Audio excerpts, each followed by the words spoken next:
মধ্যপ্রাচ্যে যুদ্ধাবস্থা ক্রমেই ঘনীভূত হচ্ছে। ইসরায়েলকে কঠোর জবাব দিতে এবার আত্মঘাতী ড্রোন হামলা চালিয়েছে ইরান। একই সঙ্গে পারমাণবিক অস্ত্র চুক্তি থেকে বেরিয়ে যাওয়ার ইঙ্গিতও দিয়েছে তেহরান। পাল্টাপাল্টি হামলার মধ্য দিয়ে ভয়াবহ রূপ নিচ্ছে ইরান ইসরায়েল সংঘাত। ইরানের শীর্ষ সামরিক কর্মকর্তা ব্রিগেডিয়ার জেনারেল কিউমার্স হায়দারি জানিয়েছেন, ইসরায়েলি লক্ষ্যবস্তুতে হামলার জন্য ইরান নিক্ষেপ করেছে কয়েক ডজন সুইসাইড ড্রোন।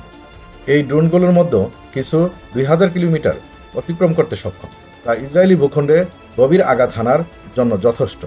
ইরান বাহিনী শত্রু ঘাঁটিতে সুনির্দিষ্টভাবে ড্রোন আঘাত হেনেছে। ইসরায়েলিদের জাহান্নামে পাঠানো হবে, আমাদের বাহিনী তাদের অসহায় করে দেবে। ইসরায়েল দাবি করেছে তারা গত 4 দিনে ইরানের শতাধিক ক্ষেপণাস্ত্র লঞ্চার ধ্বংস করতে সক্ষম হয়েছে। সেনাবাহিনীর মুখপাত্র ড্যানিয়েল হাগারি জানান, ইরানের টানা হামলা থেকে রক্ষা পেতেই এই পদক্ষেপ নেওয়া হয়েছে। আমরা প্রতিরোধে সফল, তবে যুদ্ধ শেষ হয়নি। এদিকে পরিস্থিতি আরও জটিল করছে তেহরানের পারমাণবিক চুক্তি থেকে বেরিয়ে আসার হুমকি। ইরানের পররাষ্ট্র মন্ত্রণালয় জানিয়েছে, পার্লামেন্টে এ সংক্রান্ত একটি বিল উত্থাপন করার প্রস্তুতি চলছে। ইরান সতর্ক করেছে, যদি ইসরায়েলি হামলা চলতে থাকে তবে কোনো পারমাণবিক আলোচনা সম্ভব নয়। ইসমাইল বাকাই, ইরানের পররাষ্ট্র মন্ত্রণালয়ের মুখপাত্র, চুক্তিতে থাকার যৌক্তিকতা আর নেই।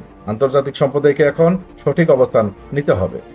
এই পরিস্থিতিতে আন্তর্জাতিক মহল উদ্বেগ প্রকাশ করেছে। যুক্তরাষ্ট্র, যুক্তরাজ্য, ফ্রান্স ও জার্মানি সবাই দুই দেশকে শান্তি বজায় রাখার আহ্বান জানিয়েছে। আর একই সাথে জাতিসংঘের পরমাণু সংস্থা ডেকেছে জরুরি বৈঠক। মার্কিন প্রেসিডেন্ট ডোনাল্ড ট্রাম্পের উদ্ধৃতি, দুই দেশের মধ্যে শান্তি শীঘ্রই প্রতিষ্ঠিত হবে বলে আশা করছি। মধ্যপ্রাচ্য দ্রুত গতিতে ছড়িয়ে পড়ছে উত্তেজনা, আত্মঘাতী ড্রোন হামলা, পারমাণবিক চুক্তি থেকে সরে আসার হুমকি এবং আন্তর্জাতিক চাপ, সবকিছু মিলিয়ে এক ভয়ঙ্কর মোড় নিতে চলেছে ইরান ইসরায়েল সংঘাত।